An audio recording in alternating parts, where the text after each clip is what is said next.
We're practically swimming in a sea of numbers every single day. But how do we turn all of that noise into a story that actually makes sense? Well, today we're going to take that journey together from raw data to a real narrative. Let's get into it. Just stop and think about your day so far. Every single post you liked, every search you typed, every little thing you clicked on. You've been creating data, probably without even thinking about it. And it's all being collected somewhere. But where? And honestly, who cares? Well, the interesting part is turning that giant jumble of information into something meaningful. That's what we're here to figure out. All right, so first things first, before we can start asking questions, all this data needs a place to live. It needs a home. And, just like our own homes have evolved over time, the way we store data has gone from really simple text files to these incredibly powerful, complex systems. So let's say you made a little video game. The simplest way to save the high scores? Just a basic text file. You just list them out. 73, 82, 83, 99, done. It's super easy and yeah, it works, but it's also really limited. What if you want to know who got that score, or when they got it, or what level they were on? This simple list can't tell you any of that. So this is where we take a step up and get a little more organized with something called a CSV file. It stands for comma-separated values. Now we've got a proper table. Each row is a complete high score record, and every piece of information, the date, the level, the score, gets its own neat little column. See? It's way more organized, it's clearer, and it's a massive improvement. And here's why that matters. The moment you open that CSV file in a spreadsheet program, it's not just a bunch of text and commas anymore. It transforms into this clean, organized table that anyone can understand. You can sort it, you can filter it, you can start to play with the data without needing to know a single line of code. But for the really big stuff, we're talking social media feeds, online banking, you name it. A simple file just isn't going to cut it. That's when you need a database. Think of it less like a file cabinet and more like a massive automated warehouse, specifically designed to find, change, and protect gigantic amounts of information in a split second. Okay, so how do you talk to this massive data warehouse? Well, you use a special language, and the most common one is SQL. Now, it definitely looks like code because, well, it is. You give it very precise commands, like create table to build the structure, and insert to put the data in.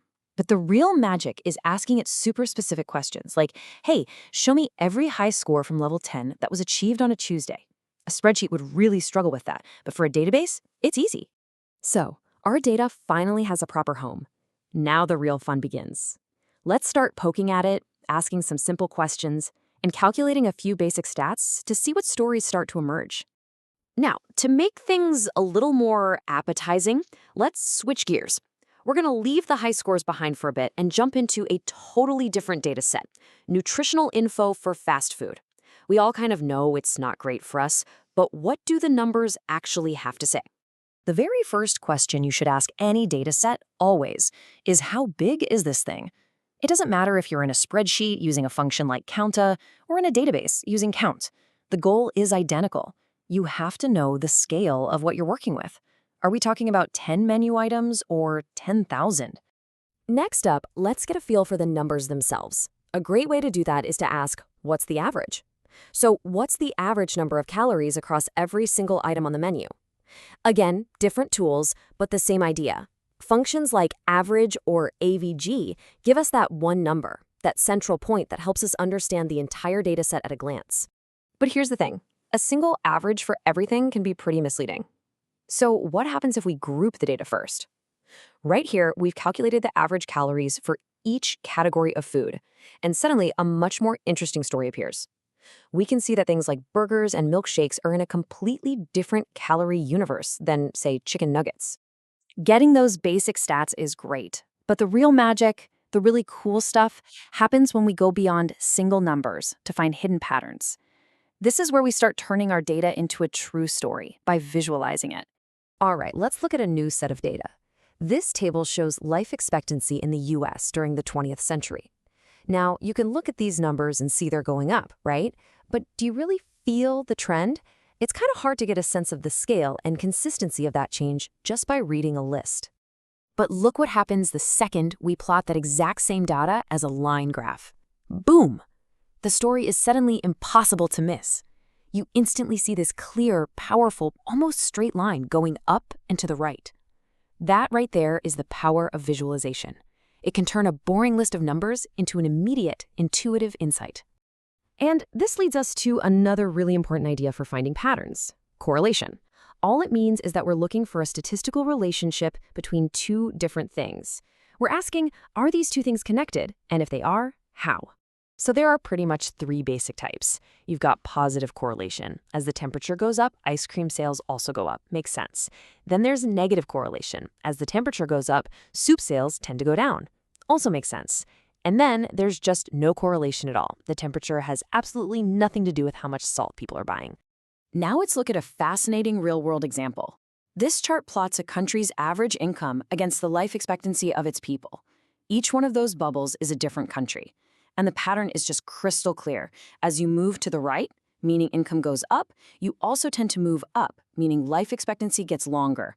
That's a classic, strong, positive correlation. Okay, now check this out. Here's another one.